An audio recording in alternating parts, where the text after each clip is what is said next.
यज्ञ को हम विधि विधान से करेंगे तो हमको पूर्ण फल मिलेगा। दान है, दान को विधि विधान से करेंगे तो पूर्ण फल मिलेगा हमको। तीर्थ स्नान है, तीर्थ स्नान को विधि विधान से करेंगे तो पूर्ण फल मिलेगा। अन्यथा तो ऐसा ही होता है, हम एक तरफ पुण्य कर्म करते हैं, दूसरी तरफ अनजान में पाप होते रहते हैं या पाप करते रहते हैं, तो वह पुण्य फल हमको जीवन में नहीं दिखता। एक सूरदास था, वह रस्सी बट रहा था और रस्सी बना बना करके पीछे करते जा रहा था। रस्सी बनाता और पीछे करते जाता, तो पीछे एक भैंस का पड्डा था, वह रस्सी को चबाते जा रहा। ये जैसे बना के और पीछे करे और भैंस का पट्टा उसको चबाते जाए, खाते जाए। सूरदास ने सोचा कि कब से, कई घंटों से मैं ये रस्सी बट रहा हूं, अब तो रस्सी बहुत लंबी हो गई हो, बस अब इसका काम पूरा हो गया, बंद कर दें। जब सूरदास ने रस्सी को खींचा तो इतनी लंबी निकली। क्यों? क्योंकि पट्टा चबाते जा रहा था, लंबी कहां से होगी। सज्जनों, इसी तरह से यदि हम कोई पुण्य कर्म करते हैं और दूसरी तरफ पाप भी करते जाते हैं तो पुण्य कर्म वो बरोबर होते जाते। उदय 3 बार अर्घ देना चाहिए, उससे क्या होगा? ये शक्ति है कि आपके अनेक रोग नष्ट हो जाते। पहली किरण यदि आपके शरीर में पड़े तो अनेक रोग नष्ट हो जाए। सूर्य की उपासना से स्वास्थ्य अच्छा रहता है और सूर्य की उपासना से आर्थिक परिस्थिति अच्छी होती है, यानी धन मिलता है। जिन जिन ने सूर्य की उपासना की वे धनवान हुए, स्वास्थ्यवान हुए। और तीसरी वस्तु सूर्य की उपासना से मिलती है, वह है ज्ञान। क्योंकि सूर्य भगवान प्रकाश के देवता है, ज्ञान के देवता है। जब हनुमान जी को भी ज्ञान प्राप्ति करने की इच्छा हुई तो हनुमान जी ज्ञान सीखने के लिए, विद्या सीखने के लिए कहां गए? सूर्य भगवान के पास। उन्होंने विद्या ग्रहण की। तो 3 वस्तु की हर एक व्यक्ति को आवश्यकता होती है। कोई रोगी नहीं होना चाहता है, हर व्यक्ति स्वस्थ रहना चाहता है। कोई निर्धन नहीं रहना चाहता, हर व्यक्ति धनवान होना चाहता है। और कोई मूर्ख नहीं रहना चाहता है, हर व्यक्ति ज्ञानवान होना चाहता है। तो सूर्य की उपासना से निरोगता मिलती है, आरोग्यता मिलती है, निर्धनता नष्ट होती है और मूर्खता, अज्ञानता नष्ट होती है। इसलिए सूर्य की उपासना जरूर करना चाहिए। लोग प्रातः काल हो जाता है, सूर्य उदय हो जाता है, फिर भी सोते रहते हैं। जो सोवत है सो खोवत है, जो जागत है सो पावत है। उठ जाग मुसाफिर भोर भई, अब रैन कहीं रैन गई, कहां सोवत है। इसलिए सूर्योदय से पहले उठना सीखो। सूर्योदय से पहले जो उठता है उसका स्वास्थ्य अच्छा रहता है। नहीं लाखों रुपया आप अस्पताल में डॉक्टरों को दे देंगे, यदि नियम से रहेंगे तो कोई भी रोग आपके जीवन में नहीं आए। सूर्य भगवान ने सत्रजीत को सेमंतक मणि दी। सेमंतक मणि, और सेमंतक मणि प्रत्येक दिन 8 बार सोना देती थी। 8 बार सोना। 20 तोले का 1 भार होता है। 1 भार कितना होता है? 20 20 तोला बराबर 1 भार। 8 भार मतलब 160 तुला रोज वह सेमंतक मणि सोना देते। एक दिन श्री कृष्ण ने कहा सत्यजित से कि सत्यजित, ऐसी अमूल्य कीमती वस्तु राजकोष में होना चाहिए, तुम मुझे दो, इसके धन से हम प्रजा की रक्षा करेंगे, समाज की सेवा करेंगे। यदि आपके पास आय से अधिक संपत्ति है, धन है, तो समाज की सेवा करो। अपने गुजारा से अधिक धन है आपके पास, तो समाज की सेवा करो, धर्म करो। पर धन के लोभी सत्यजित ने श्री कृष्ण को धन नहीं दिया, वह मणि नहीं दी।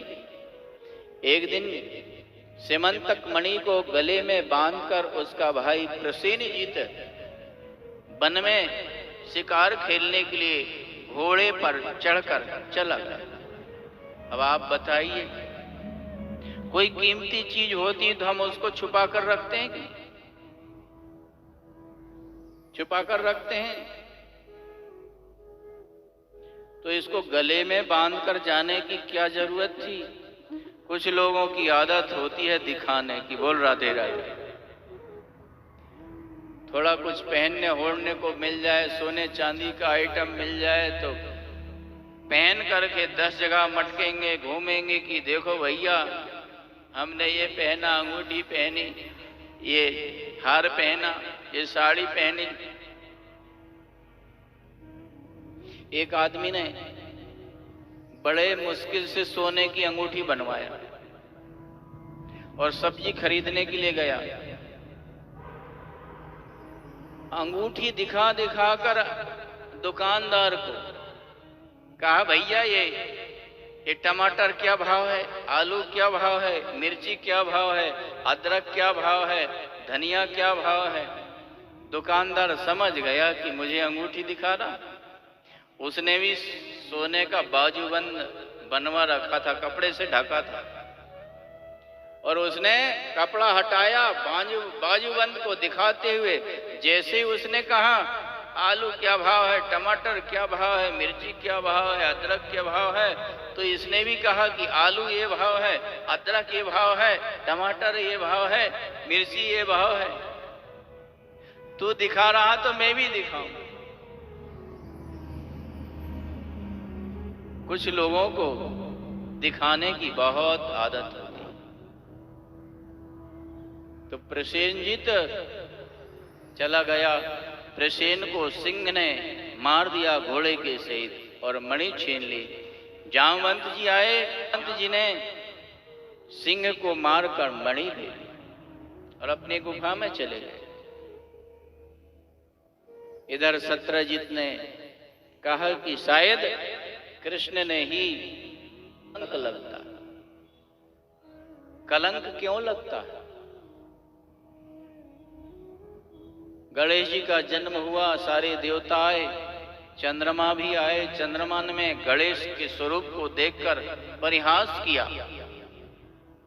मोटा पेट, लंबी सूंड देखकर गणेश जी रुष्ट दे दिया कि आज के बाद तुझे जो भी देखेगा वह कलंकित होगा।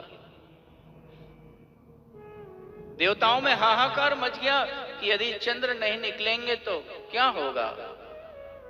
वनस्पतियों औषधियों का पोषण ये सूर्य चंद्र ही करते हैं। आप वृक्ष को घर के अंदर रख दो, हवा भी मिल रही है, प्रकाश भी मिल रहा है, पानी भी मिल रहा है, किंतु सूर्य का प्रकाश ना मिले, चंद्र का प्रकाश ना मिले तो वृक्ष एक दिन नष्ट हो जाए। अपनी किरणों से वनस्पतियों का पोषण करते हैं ये चंद्र और सूर्य। हमको जीवनी शक्ति प्रदान करते हैं ये सूर्य चंद्र।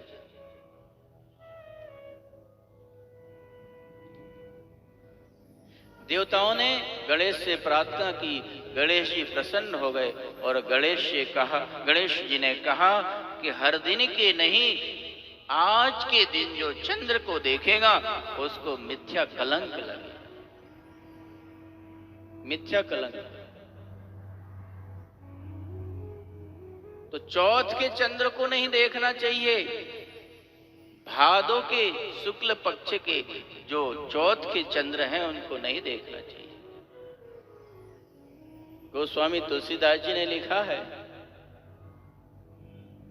सो पर नार लीलार गुसाई, सो पर नार लीलार गुसाई, सो पर नारी लीलार गुसाई, सो पर नार लीलार गुसाई, सो पर नारी लीलार गुसाई, सो पर नार लीलार गुसाई, सो पर नारी लीलार गुसाई, सो पर नारी लीलार गुसाई। तजऊ चौथ के चंद की नाई, तजऊ चौथ के चंद की नाई, तजऊ चौथ के चंद की नाई, तजऊ चौथ के चंद की नाई, सो पर नारी लीलार गुसाई, सो पर नारी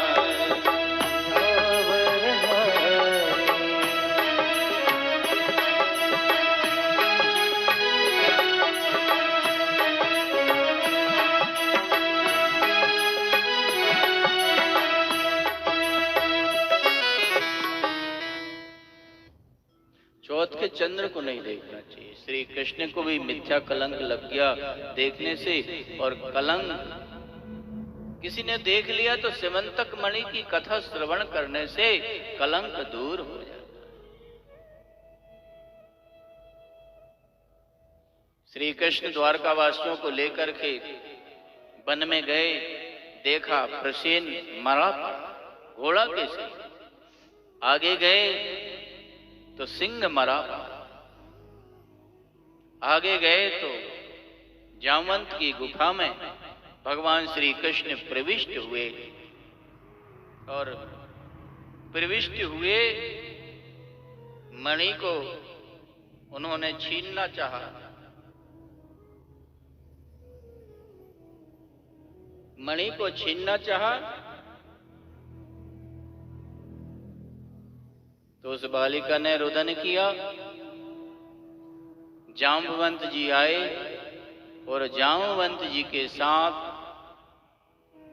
श्री कृष्ण का 27 दिन तक युद्ध हुआ।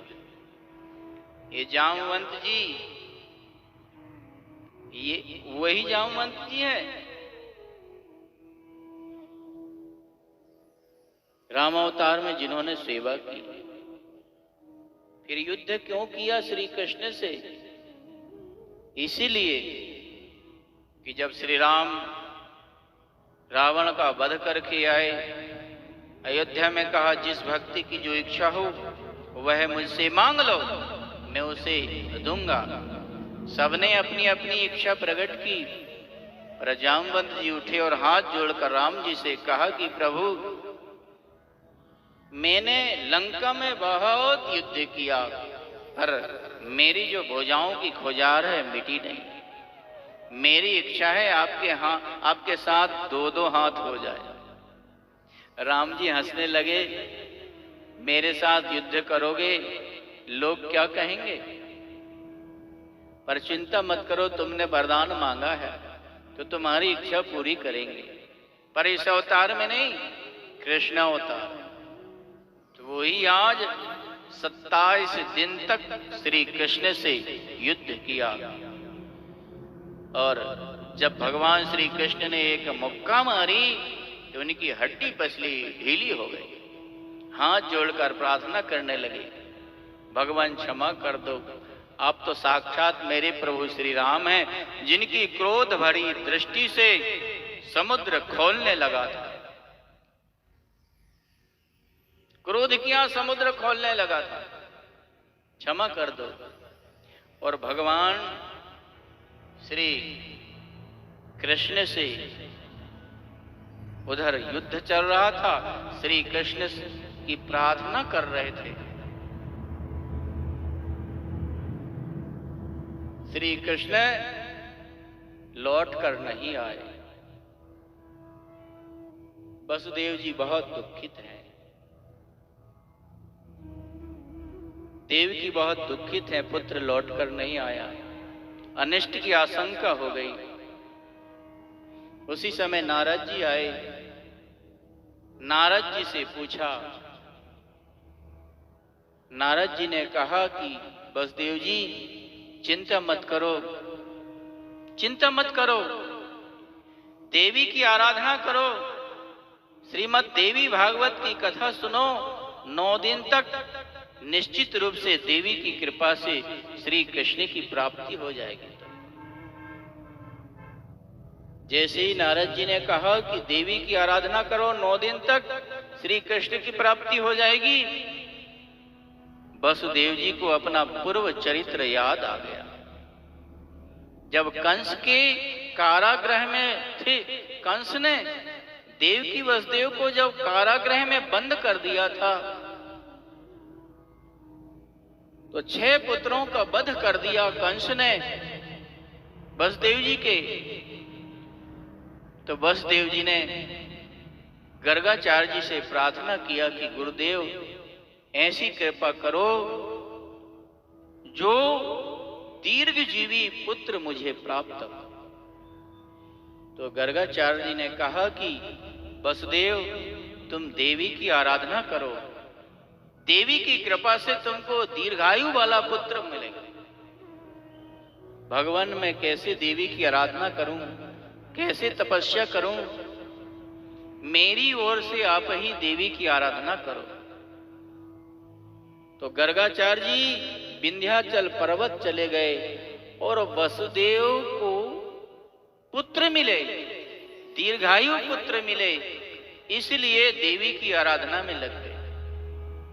वसुदेव जी कितने बड़े ब्राह्मण गुरु भक्त थे, संत भक्त थे कि उनके लिए स्वयं गर्गाचार्य जी ने तपस्या की।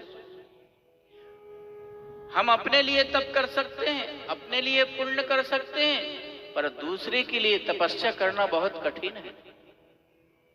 पर वसुदेव जी इतने ब्राह्मण भक्त थे कि स्वयं देवी की आराधना की वसुदेव के लिए गुरुदेव ने, और देवी की तपस्या की गर्गाचार्य जी ने।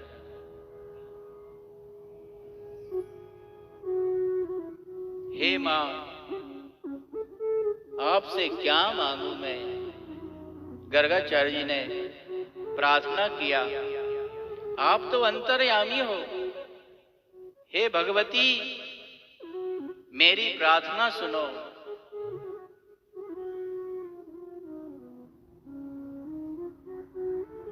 मांगा है मैंने मैया से,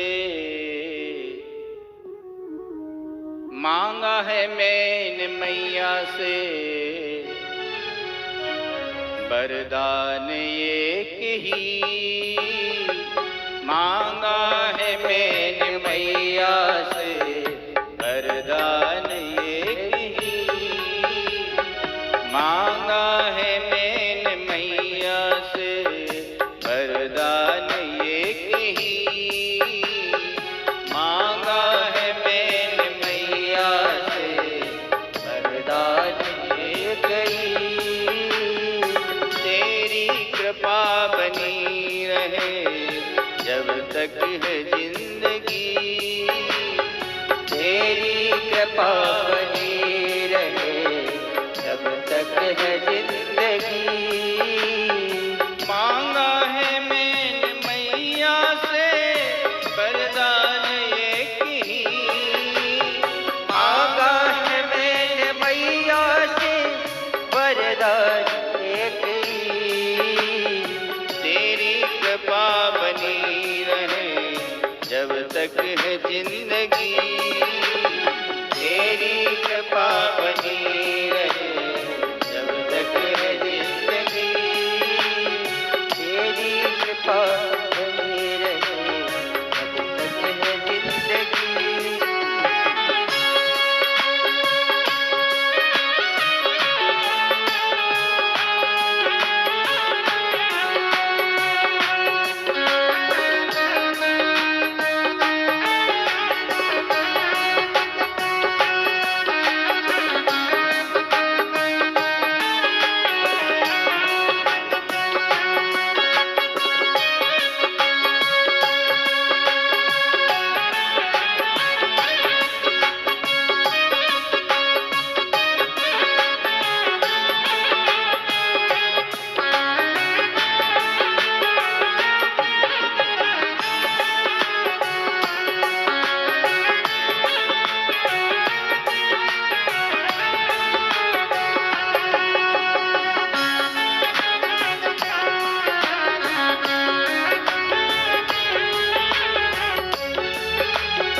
जिस पर भी माँ का हाथ था वो पार हो गया। जिस पर भी माँ का हाथ था वो पार हो गया। जिस पर भी माँ का हाथ था वो पार हो गया। जिस पर भी माँ का हाथ था वो पार हो गया। जो भी शरण में आ गया उद्धार हो गया। जो भी शरण में आ गया उद्धार हो गया। जो भी शरण में आ गया उद्धार हो गया। जिसका भरोसा मैया पर डूबा कभी नहीं। जिसका भरोसा मैया पर डूबा कभी नहीं। तेरी कृपा बनी रहे जब तक है जिंदगी। तेरी कृपा बनी रहे जब तक जिंदगी। मांगा है मैंने श्याम से वरदान ये की। मांगा है मैंने मैया से वरदान ये कही।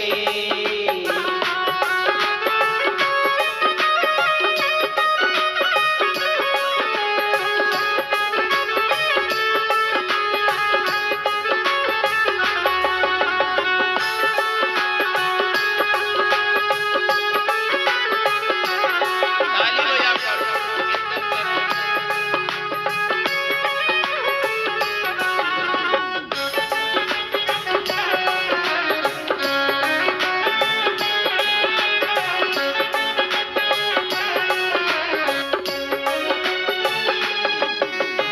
कोई समझ सका नहीं माया बड़ी अजीब। कोई समझ सका नहीं माया बड़ी अजीब। जिसने भी माँ को पा लिया वो खुश नसीब। जिसने भी माँ को पा लिया है वो खुश नसीब। जिसने भी माँ को पा लिया है वो खुश नसीब। इसकी मर्जी के बिना पत्ता हिले नहीं। इसकी मर्जी के बिना पत्ता हिले नहीं। तेरी कृपा बनी रहे जब तक है जिंदगी। तेरी कृपा बनी रहे जब तक है जिंदगी। मांगा है मैंने श्याम, मांगा है मैंने मैया से वरदान ये की। मांगा है मैंने मैया से वरदान ये कही।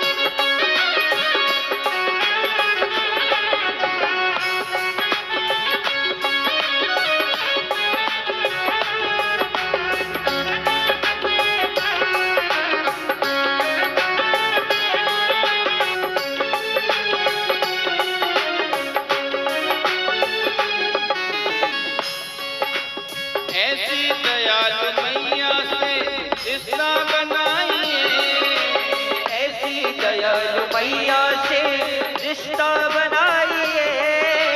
मिलता रहेगा आपको जो कुछ भी चाहिए, मिलता रहेगा आपको जो कुछ भी चाहिए।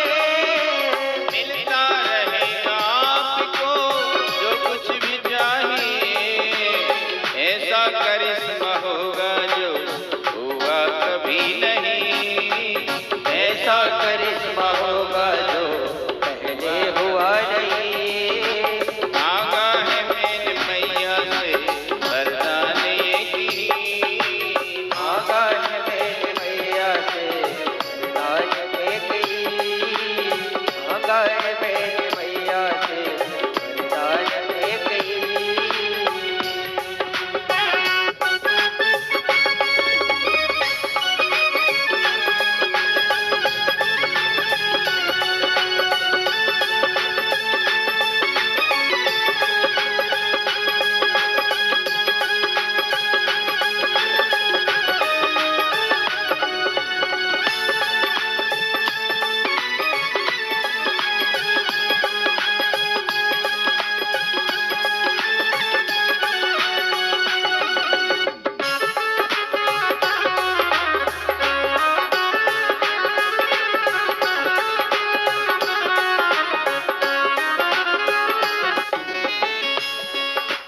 कहते हैं लोग जिंदगी किस्मत की बात है, कहते हैं लोग जिंदगी किस्मत की बात है।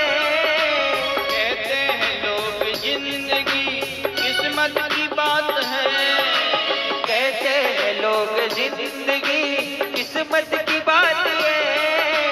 किस्मत बनाना भी मगर इसके ही हाथ है। बनवारी कर यकीन अब ज्यादा समय नहीं, बनवारी कर यकीन अब ज्यादा समय नहीं। तेरी कृपा बनी रहे जब तक है जिंदगी, तेरी कृपा बनी रहे जब तक है जिंदगी।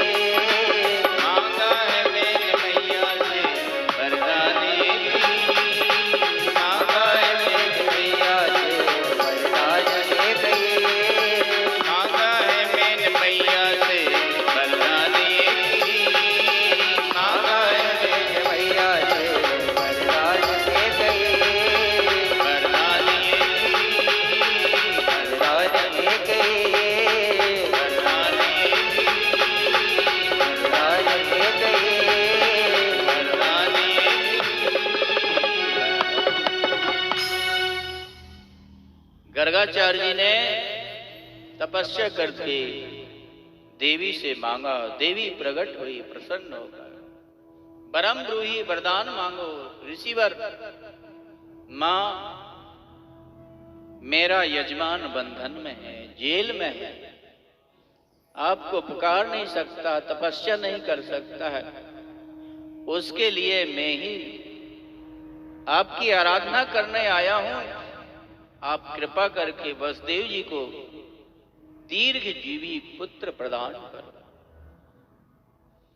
देवी ने प्रसन्न होकर गर्गाचार्य जी से कहा कि श्री कृष्ण दीर्घायु पुत्र वसुदेव जी को मिलेंगे, और वही देवी की कृपा से वसुदेव जी के श्री कृष्ण की प्राप्ति हुई, कृष्ण पुत्र